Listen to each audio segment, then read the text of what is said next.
2018년 새해 둘째 날입니다. 오늘은 창세기 21장 1절부터 7절까지요.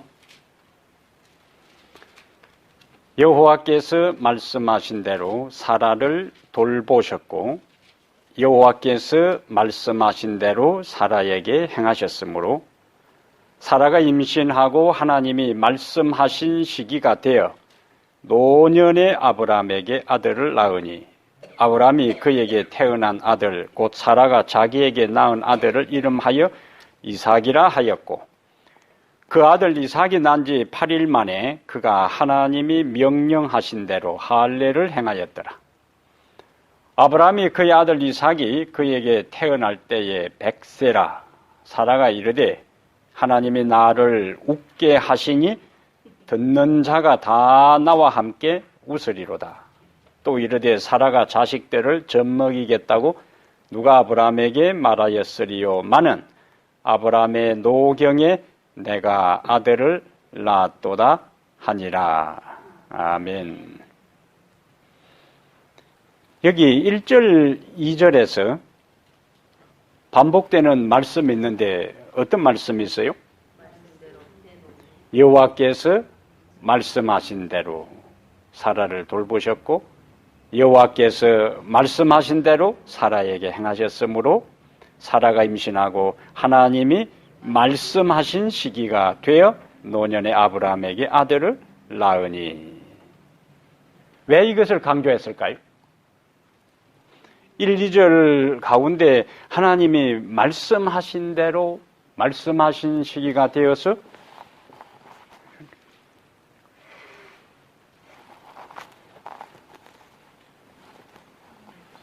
왜 성경의 저자는 1, 2절에서 말씀하신 대로 이것을 강조할까요? 약속을 지키시는 하나님. 우리 하나님은 약속을 지키신다. 말씀하신 대로. 여기 옛날 성경에는 사라를 권고하셨고 거기에 돌보셨고 사랑으로 기억했다는 거예요. 그 다음에 은혜를 베푸셨다는 거예요. 하나님께서 은혜를 베푸셨다 하는 이야기는 아브라함도 아들을 낳을 수 있는 상황이 아니었고 사라도 아들을 낳을 수 있는 상황이 아니었는데 그들이 아들을 낳은 이것 자체가 하나님의 은혜라 그거예요. 하나님께서 아브라함에게 아들을 주겠다고 하신 약속은 75살에 하셨어요. 그러면 실제적으로 약속이 성취된 것은 100세니까 하나님이 말씀하신 다음에 몇 년이 지난 거예요? 25년이 지난 거예요. 아브라함이 생각할 때는 하나님께서 75살에 아들을 주겠다고 했을 때에 어떤 생각을 했을까요? 25년 정도 지난 다음에 이루어질 것이라고 생각하지 않고 늦어도 뭔가 2, 3년 안에 이루어지지 않겠는가? 이런 생각을 했을 거예요. 우리가 이런 아브라함에게 25년 전에 약속한 게 25년 이후에 성취된 이걸 통해서 우리가 뭘 생각할 필요가 있을까요? 하나님께서 하신 약속이 우리가 기대한 대로 당장에 이루어지지 않을 수도 있다 하는 그 여유를 가지고 우리가 하나님의 말씀을 받아들여야 된다는 거예요. 만약에 그렇지 않으면 어떤 현상이 생겨요? 하나님께서 말씀하신 것을 당장에 성취될 것으로 기대했을 경우에 그 다음에 그 약속이 지연된다, 성취가 지연된다. 그러면 그 간격 속에서 어떤 문제가 생겨요? 하나님께서 말씀하셨는데 당장 이루어질 것으로 기대했다. 그런데 그 약속이 당장 이루어지지 않고 자꾸만 시기가 지연된다. 성취가 지연된다. 누구처럼? 아브라함처럼. 아브라함이 당장 기대했는데 이루어지지 않은 것 때문에 어떤 현상이 나타났어요?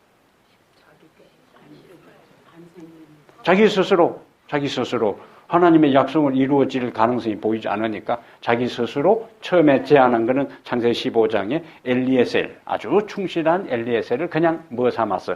양자 삼았어. 후계자로, 후손을 이어가는 사람으로 세우려고 했고, 하나님께서는 안 된다. 사라에게서 난 아들이 너 실제적인 아들이다. 그래도 이루어지지 않으니까 나중에는 하가를 취하여.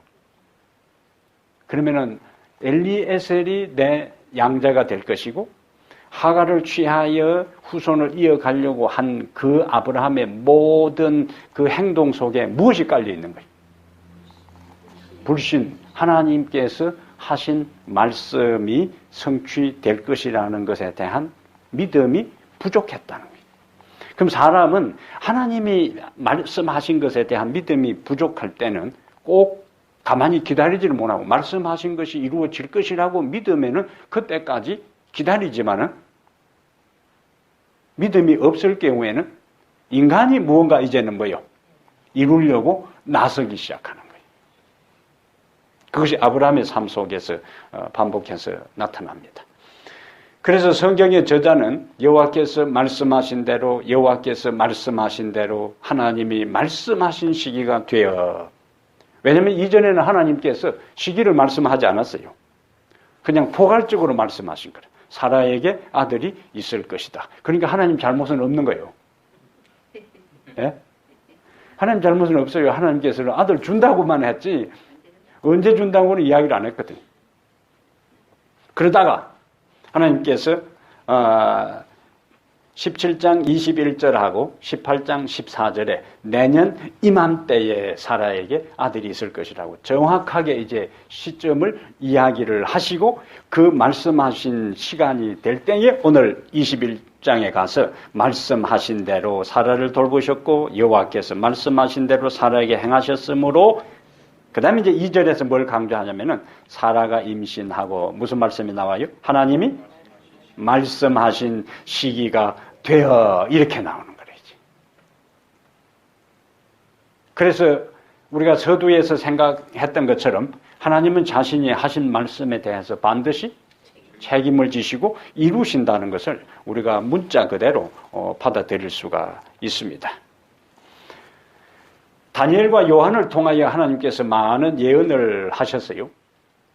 그래서 성경의 예언을 바라보는 관점이 세 가지가 있는데 과거주의라는 관점이 있고 미래주의라는 관점이 있고 역사주의라는 관점이 있어요. 이 노선에서 무엇을 선택하느냐에 따라서 성경에 나오는 예언을 해석하는 방법이 완전히 달라집니다. 과거주의 해석이라는 것은 성경에 나오는 모든 예언은 이미 과거에 다 성취되었다고 보는 관점이고 미래주의 예언 관점이라는 것은 성경에 나오는 예언이 앞으로 다 미래에 일어날 것이라 보는 관점이에요.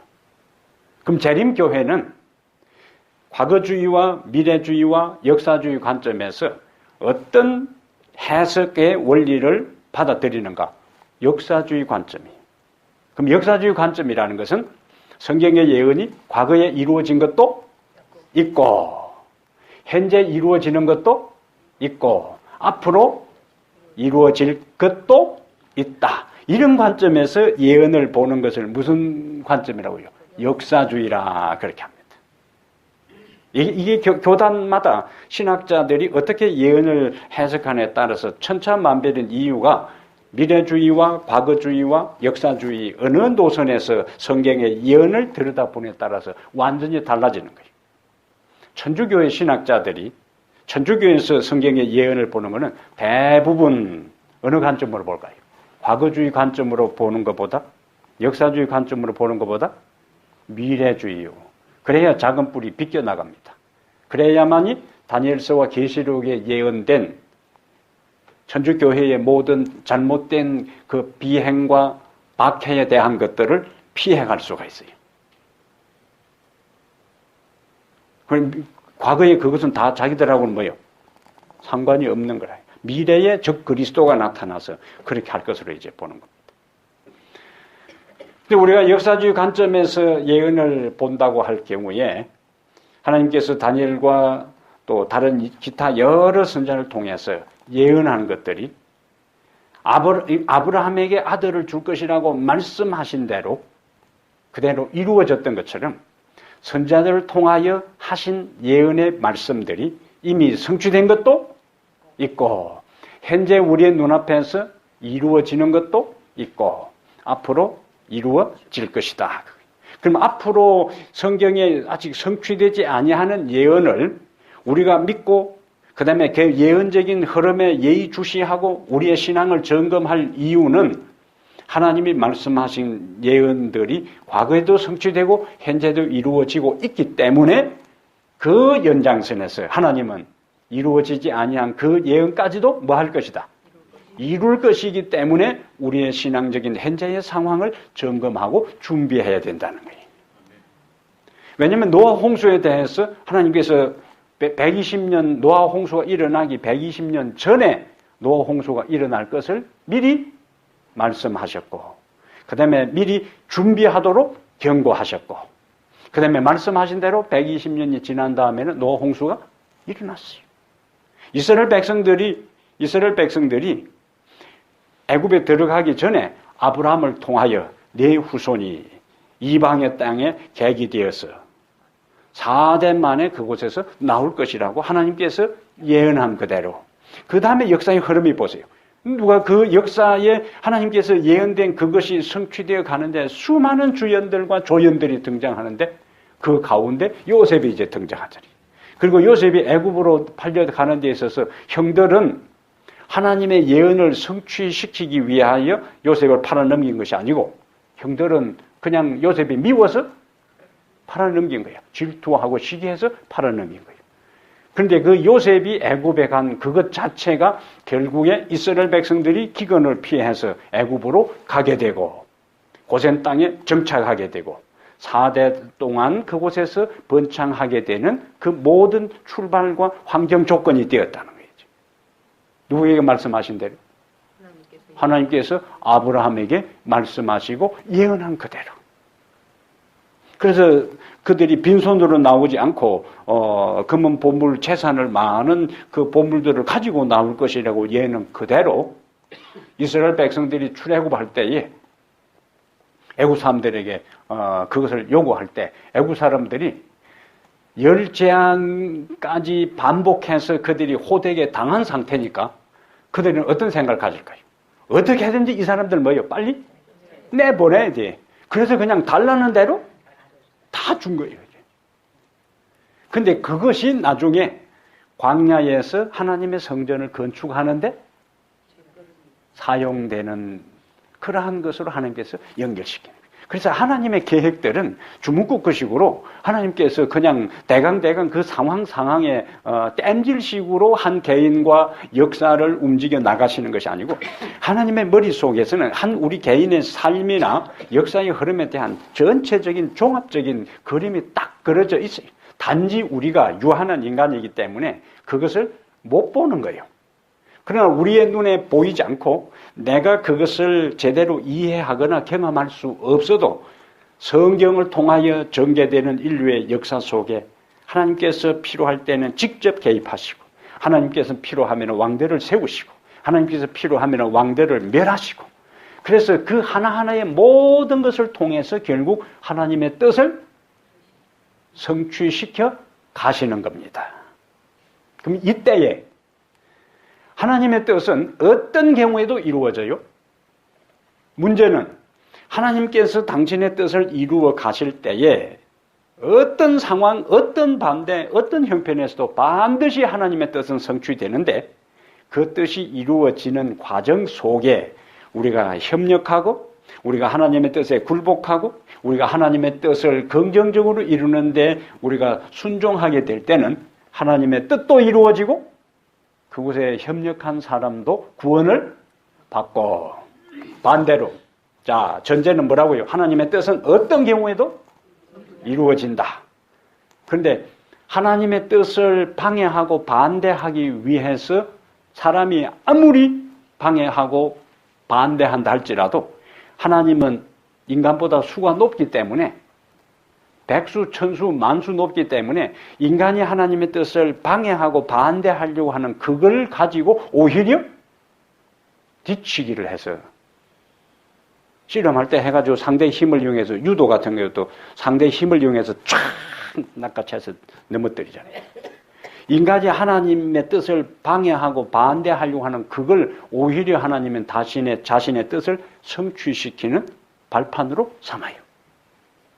그러면 결국 하나님의 뜻은 이루어지고, 하나님의 뜻을 이루는데 방해한 사람은 망하고 만다는 거예요. 그러니까 어차피 하나님의 뜻은 이루어질 것이기 때문에 우리는 하나님의 뜻을 이루는데 긍정적으로 협력하고 순종하고 굴복하는 것이 하나님의 뜻이 성취되는 과정 속에 우리가 취해야 할 태도인 것입니다. 예? 이게 중요한 메시지. 하루에 시작이 있으면 하루에 끝이 있고, 한 주일에 시작이 있으면 끝이 있고, 한 달에 시작이 있으면 끝이 있고, 1년에 이제 어제부터 시작했는데 우리가 지금까지 살아보니까 또 2018년 12월 31일 끝이 있어요. 그러면 그 연장선에서 우리의 인생이 시작해서 태어나서 시작한 것처럼 우리의 인생도 끝날이 온다. 마찬가지로 역사도 하나님께서 이 역사를 시작하신 것처럼 역사의 끝날도 온다는 거예요. 그럼 그 역사의 끝날이 오는 것에 대한 것들을 하나님께서 성경을 통해서 예언해 놓았는데, 아브라함의 삶을 우리가 현미경을 통하여 들여다보는 것처럼 아브라함에게 말씀하신 그대로 이루어져가는 그것처럼 역사의 끝에 대한 것도 반드시 이루어질 것이기 때문에 내 인생의 끝을 알고 역사의 끝을 알고 하나님의 주도적인 그 역사의 흐름에 우리가 협력하는 자세가, 그것이 바로 사는 길이다 하는 겁니다. 예? 사는 길이. 하나님은 수많은 사람들 가운데 누가 자신의 역사를 주도해 나가는 구속의 역사에서 협력자로 있느냐, 누가 방관자인가, 누가 무관심한가, 누가 방해꾼인가 하는 것을 하나님은 정확하게 아시고 그것에 대해서 갚아주시는 분입니다.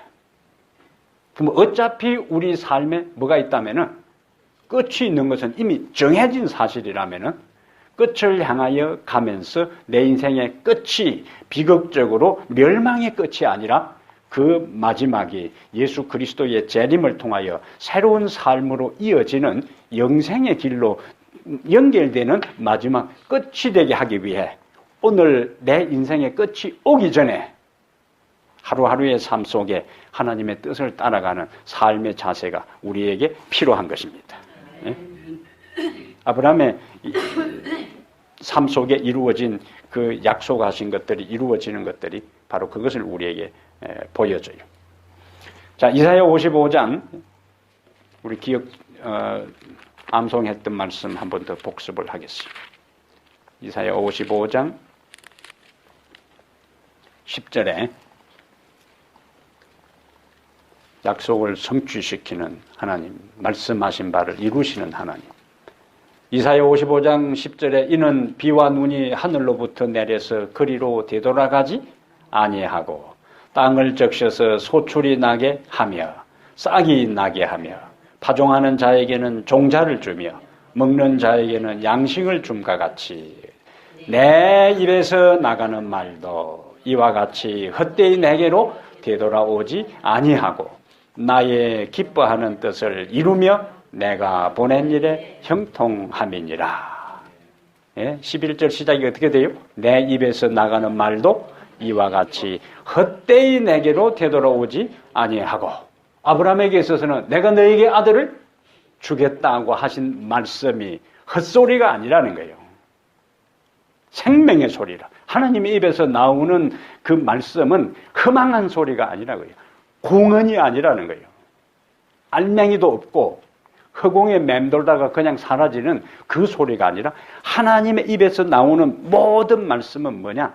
알갱이가 있는 알, 씨, 알. 예? 생명의 소리요. 생명의 소리.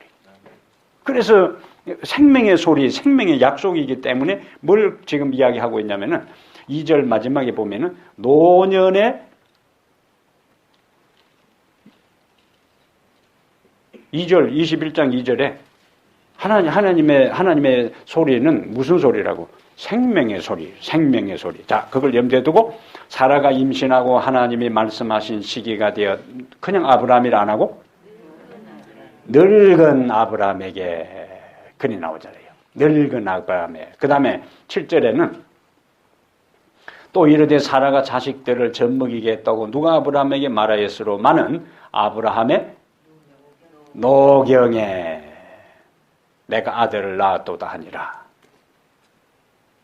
이 모든 것이 가능했던 것들은 하나님의 소리는 생명의 소리고 내 입에서 나가는 말도 헛되이 내게로 돌아오지 않고 내가 보낸 일에 형통하리라 하는 말씀이 그대로 성취된 것을 볼 수가 있습니다. 자, 그 다음에 여기서 우리 생각할 것은 하나님이 왜 아브라함에게 하신 약속을 그 감질나게 그렇게 헤매게 기다리게 하지 않고 그냥 75살에 부른 다음에 너에게 아들 주겠다 했는데 그날부터 그냥 사람의 몸에 이상이 생겨가지고 1년 후에 뚝딱 그냥 태어나면 될 텐데 왜 하나님께서 몇 년 동안이나 25년 동안이나 그렇게 애간장을 태우게 하셨을까?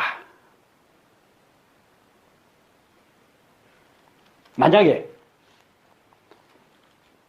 하나님께서 약속하신 다음에 75살이고 사라하고 나이가 몇 살 차이요? 10살 차이? 그러면 65살 그때의 아들이 태어났을 때 하고 그 다음에 그 이후에 여기에 늙은 아브라함에게 노년에 그 다음에 생리 현상도 끝났고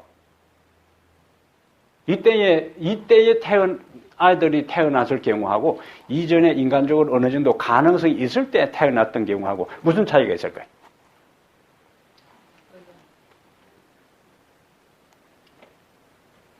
아브라함이 아직도 좀 팔팔하고 예? 아니 그럼요. 태어나도 그럼 뭐 하나님이 그렇게 큰 소리 뻥뻥 안 쳐도 우리도 낳을 수 있는데 그럼 뭘 하나님이 우리한테 그 일부러 와서 괜히 그랬지 그냥. 그래서 이루어진 그 일에 대해서 그 모든 이루어진 일이 하나님이 말씀하신 대로 이루어진 것이 아니라 그냥 인간의 삶 속에서 생명적 법칙에 따라 이루어진 것으로 치부될 수가 있는 거예요. 하나님이 부각될 수가 없습니다. 이루어진 것에 대해 하나님께 영광 돌릴 수도 없어요. 하나님께서는 한 일을 인간은 몇 가지 경우의 수만을 가지고 그것을 판단하고 희비가 엇갈리지만은 하나님은 전체를 보시는 분이. 아들 주는 하나 그것만을 가지고 하나님께서 하시는 것이 아니고 불가능한 가운데 이삭이 태어난 그 일을 통해 구약적 그 사건, 그 일을 통해 예수 그리스도가 불가능한 가운데서 태어날 것에 대한 것을 맛보기로 보여준 거라. 그래서 늙은 아브라함의 그다음에 노년의 인간의 생명적 현상과 상태로는 아이가 태어날 것이 절대적으로 불가능한 가운데에서도 아이가 태어난 이 사건을 통해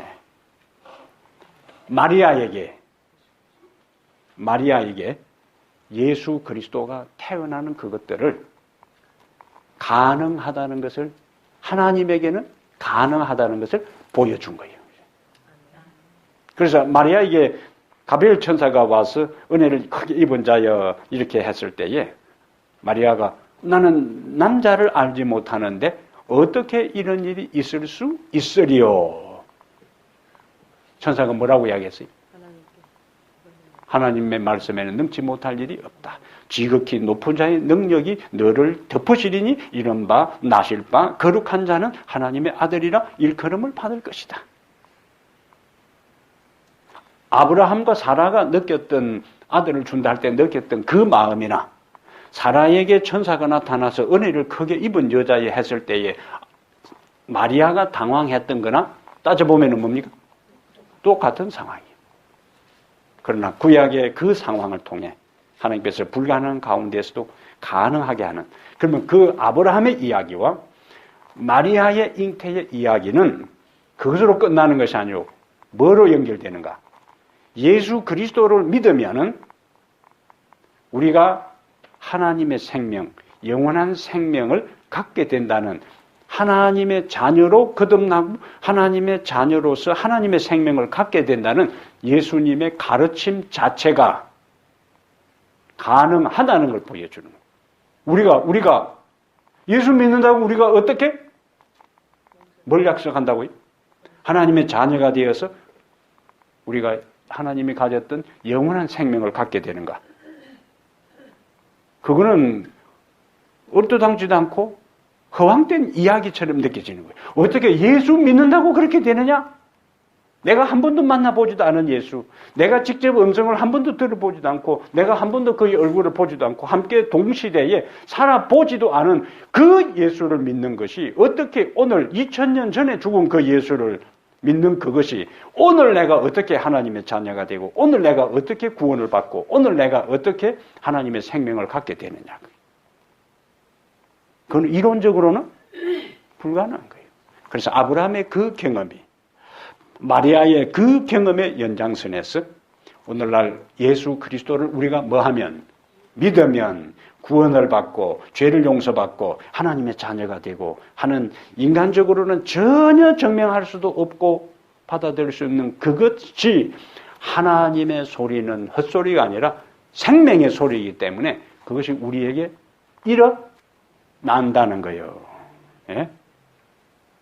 그래서 아브라함과 사라가 그것을 받아들였을 때에 약속하신 시기에 말씀하신 대로 이루어졌고, 천사의 이야기가 허황된 이야기처럼 보였지만 생명의 소리로 받아들였을 때에 마리아가 주의 계집종이오니 주의 뜻, 주의 말씀이 나에게 이루어지리다 하고 받아들였을 때에 그것이 마리아에게 그 순간부터 일어난 거예요. 이제.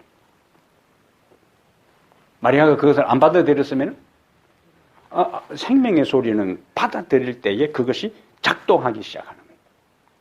마리아가 무슨 사람 잡는 생사람 잡으려고, 예? 고대에 있어서는 돌에 맞아 죽는 거예요. 처녀가 배가 불러와 보세요. 그냥 끌려나가서 돌에 맞아 죽어야 되는데, 그것을 받아들인다는 것은 뭘 각오해야 되는가? 돌에 맞아 죽을 각오를 해야 되고, 어떤 사람이 이런 이야기를 했지. 목사님이 이제 이 설교를 했어요. 마리아에게 이런 설교를 한 거라. 마리아가 지적적으로 처녀가 잉태하여 아들을 낳았다니까 이제. 근데 꼭 교인들 가운데 까칠 지는 사람이 있거든. 특히 젊은 아이들이지. 그 조그만 교회에서 목사가 그런 설교를 했는데 청년이 목사한테 인사하면서, 목사님 어떻게 처녀가 혼자서 아들을 낳느냐고 하니까, 갑자기 그 대부분 교인들이 아멘으로 받아들였는데 이 청년이 어떻게 낳느냐고 이야기하게 하니까 그냥 당황한 거예요.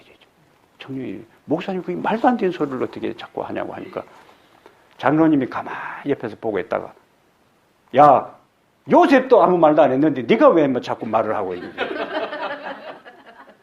예? 요셉도 가만히 있는데 네가 왜 자꾸 나서서 어떻게 생기냐고 했더니, 뭐하든 이야기를 그러시던데. 아브라함의 이야기는 아브라함의 이야기로 끝나지 않고, 마리아의 이야기는 마리아의 이야기로 끝나지 않고, 하나님은 아브라함의 한 사건이 신약의 마리아의 이야기로, 마리아의 그 이야기는 오늘을 사는 우리들 한 사람 한 사람을 향해서 하나님의 말씀, 생명의 소리를 우리가 뭐 할 때? 받아들일 때 우리 속에 예수의 생명이 그때부터 잉태하기 시작한다는 겁니다. 예? 그래서 우리가 가지고 있는 인간적 상식과 견해와 경험을 가지고 하나님의 큰 경륜, 그것을 가타부타 이렇다 저렇다 함부로 평가하지 말고 하나님이 말씀하신 것에 대해서 예 하고 받아들이는 믿음의 자세가 우리에게 필요한 것입니다. 예? 그래서 우리가 하나하나 경험하는 것이 우리에게 현실적으로 필요해요. 그래서 아브라함에게 약속의 성취를 더디게 하신 첫 번째 이유는 하나님이 아브라함이 하나님의 축복을 받을 만한 사람이 되기까지 하나님이 기다리신 거예요. 그 하나님의 축복을 받을 만한 사람, 다른 말로 하면 그것을 받을 만한 그릇이, 그것을 받을 만한 인격적 성숙과 신앙의 성장이 이루어질 때까지 하나님은 기다리신다는 거죠. 그러므로 우리가 하나님 앞에 간구하고 기도하는 것들이 당장에 내가 기대하는 대로, 기대하는 시기와 기대하는 방법대로 성취되지 않을 때에 조급증을 가질 것이 아니라 내 편의 부족을 살펴봐야 되는 거죠. 하나님께서 당신이 약속하신 것들이 나에게 아직 이루어지지 않는다는 것은 하나님께서 내 자신이 아직 그 축복을 받을 만한 그릇과 준비가 안 됐기 때문에 그렇구나. 그래서 내 자신을 살펴봐야 돼요. 하나님을 원망하고 하나님께서 말씀 큰 소리만 뻥뻥 치고는 왜 가만히 계시나 하고 할 게 아니라 하나님의 소리는 생명의 소리이기 때문에 반드시 이루어질 것이지만 나에게 그것이 현실적으로 이루어지지 않는 것은 내가 그 하나님의 약속과 말씀을 받을 만한 준비가 안 되었구나. 자신을 살피는 것들이 우리에게 이제 필요한 거예요. 자신에게. 그게 첫 번째 이유입니다. 두 번째는 앞에서 이야기했던 것처럼 아들을 낳을 수 있는 가능성이 전혀 없을 때에 그때까지 기다린 거예요. 그리고는 그 결과를 통하여 전적으로 하나님께 영광을 돌리기 위해서. 그래서 성경에도 21장 2절에도 늙은 아브라함에게 21장 7절에는 노경에 그렇게 이야기했고 아브라함과 사라도 불가능하다는 것을 인정했어요.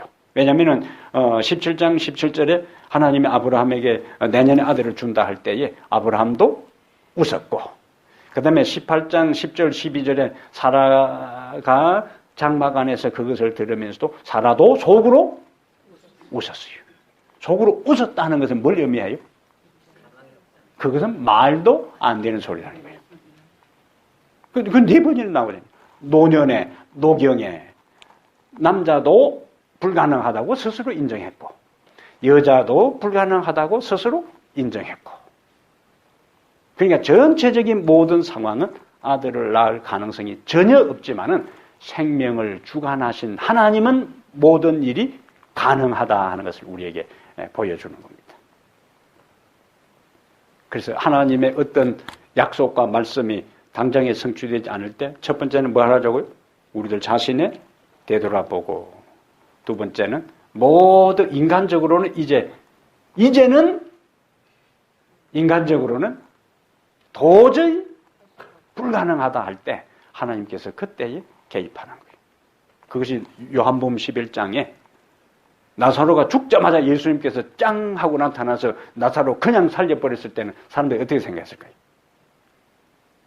나사로 장례식이 마치자마자 아니면은 나사로가 좀 아플 때 와서 예수님께서 탁 기도해가지고 나았을 때 사람들이 느끼는 거하고 그 다음에 나사로가 장례식 마치자마자 사람들이 아직도 흩어지기도 전인데 예수님께서 오셔가지고 돌 굴러내가지고 그냥 살렸을 때 하고 그 다음에 죽어서 4일이 지난 다음에 냄새가 풍기는 그 상황에서 나사로야 나오라 하고 살렸을 때 하고 사람들이 반응이 어떨까요? 다르죠.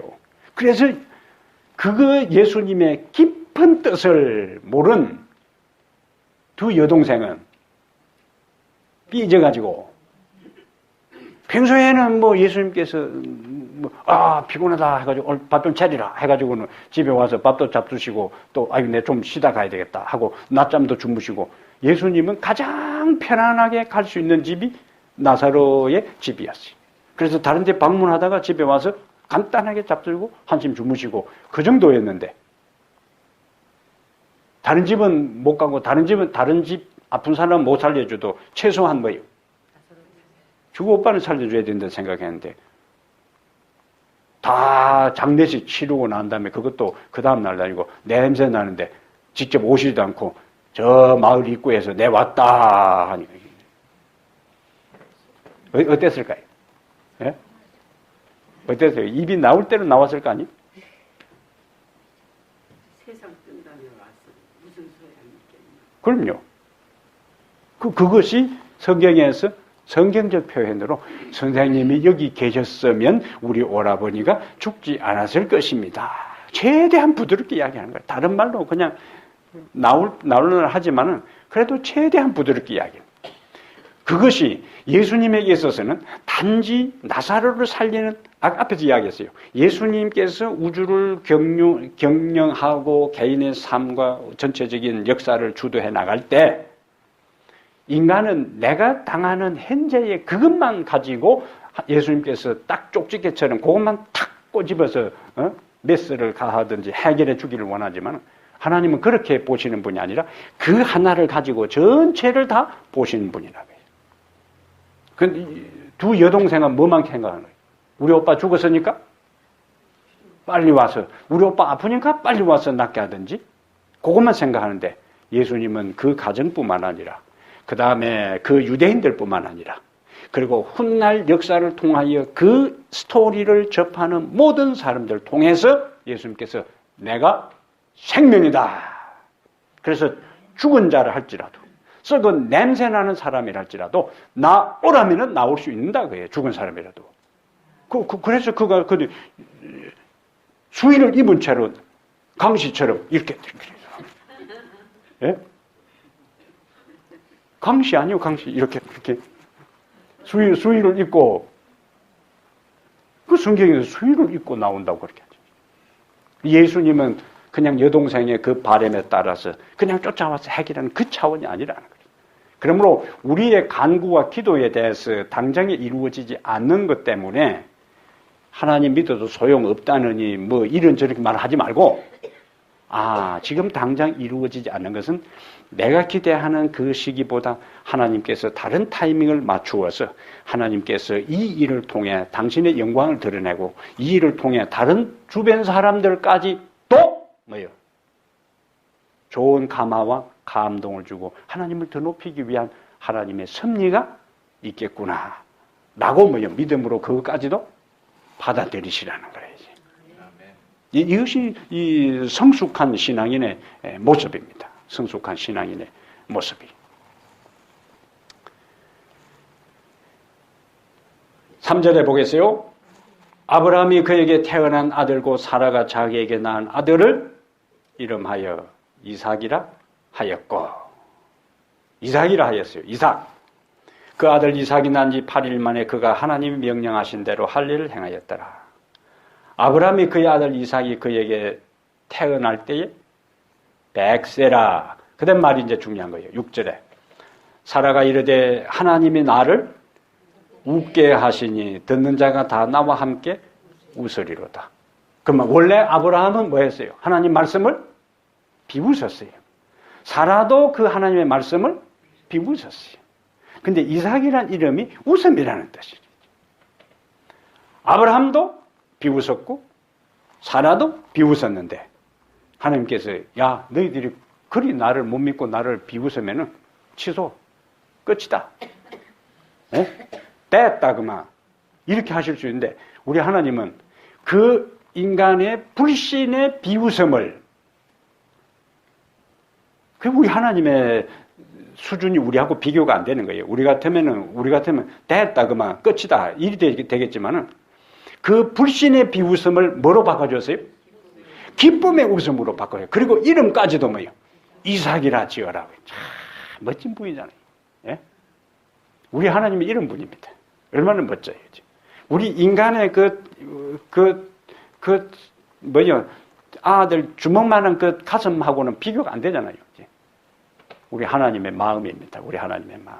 인간의 불신과 비웃음의 가지를 자신이 그렇게 철저하게 반복해서 약속했음에도 불구하고 그것을 믿지 못하고 자신들의 방법으로 문제 해결을 해결하려고 하는 그 어리석은 아브라함과 사라의 모습을 하나님께서 긍정적으로 바꿔주시고 비웃음의 웃음을 그 가정에 실제적으로 웃음꽃이 피도록 바꾸어 주시는 하나님이 우리 하나님이시라는 거예요.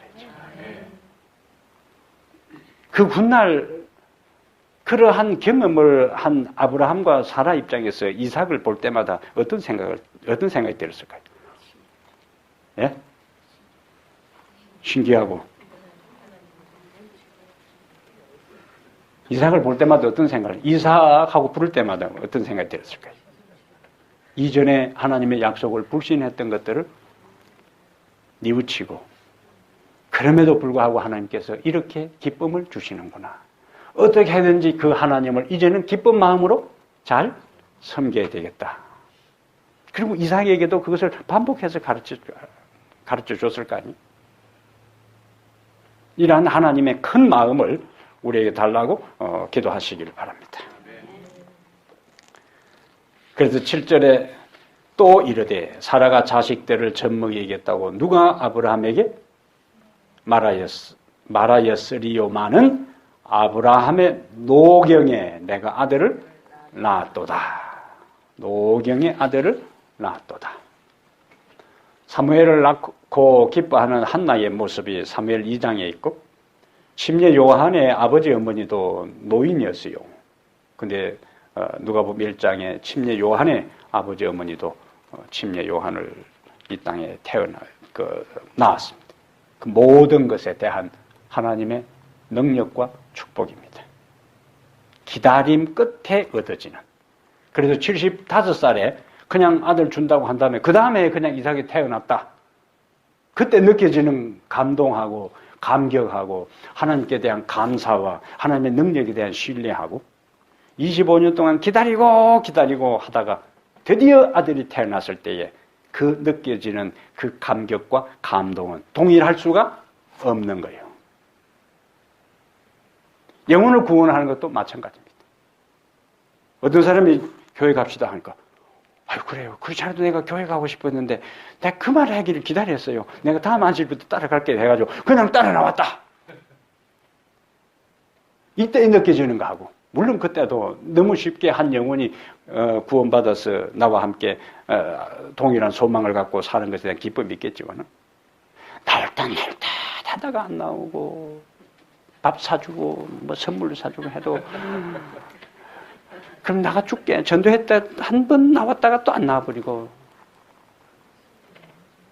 이 상황이 반복되고 몇 번이나 마음에서 그냥 포기하고 싶은 마음이 있었지만은 그러나 포기하지 않은 상태에서 이 사람이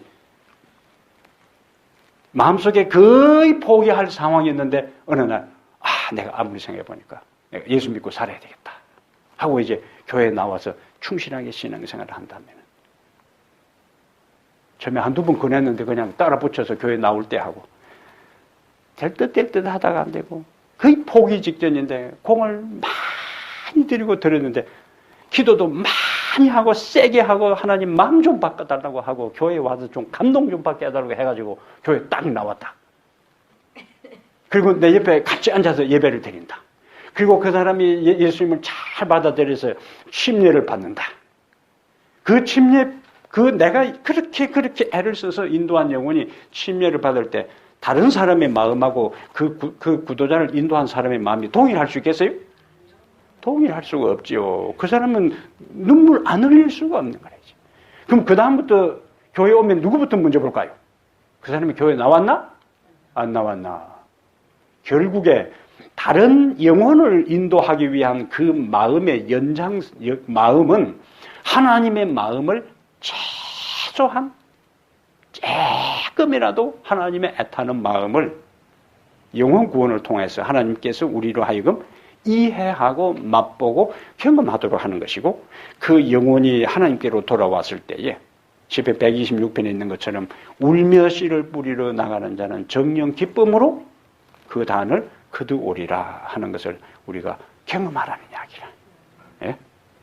하나님의 마음을 경험하라는 이야기. 그리고 우리가 구원받은 다음에 이 땅에 있어서는 내가 저 한국 가게에 가가지고 전도지 한 장 주고 제 CD 하나 주고 했는데 하늘에 갔더만 어떤 사람이 인사하러 왔어. 물어 천사는 누군지 알 테니까 내가 타코마에 살던 사람인데 혹시 여기에 타코마에서 온 사람 가운데 옛날에 거기 H마트에 내가 장보러 갔는데 누가 와가지고 전도회 한다고 했고 누가 와서 CD 나눠줬는데 내가 그 CD 듣고는 예수 믿어서 다른 데 이사를 가서 내가 구원받았다고 할 때. 그럼 천사는 누가 전달해? 우리는 누가 줬는지 기억을 못하지만 천사는 알 거 아니에요. 내 따라오라고. 저 타코마 교회 누구예요? 전영숙이라는 사람이 아마 그때 했을 거라면서. 예? 우리의 하는 일들의 결과가 우리의 눈앞에 당장에 가시적으로 이루어 열매가 없다 할지라도 하늘에서 우리가 매 순간순간 삶을 하나님의 마음을 가지고 영혼을 구원하는 영적 생명을 이 땅에서 태어나기 위한데 공을 들인다면 그러한 경우들을 우리가 놀랄 일들이 많이 있을 것이라고 해요. 얼마나 감격스럽겠어요. 예? 그런데 생전 전도도 안 하고 개우 제 혼자 구원받아가지고 다른 사람들은 구원받은 사람들하고 모여가지고 파티한다 그러고 예수님한테 서로 소개하고 하는데 내 혼자 뻘쭘하게 구원받아가지고 다른 생각하지 말고 다른 사람을 부지런히 관심을 갖고 기도하게 될 때에 하늘에 함께 구원받아서 영원한 생명에 동참하는 기쁨들을 우리가 누리게 될 것입니다. 예? 아브라함의 가정에 찾아왔던 이삭이 태어났을 때의 그 기쁨을 경험한 그것이 바로 영혼을 구원하는 그 일에 있어서 하나님께서 우리에게 경험하도록 하는 동일한 경험이라는 거죠.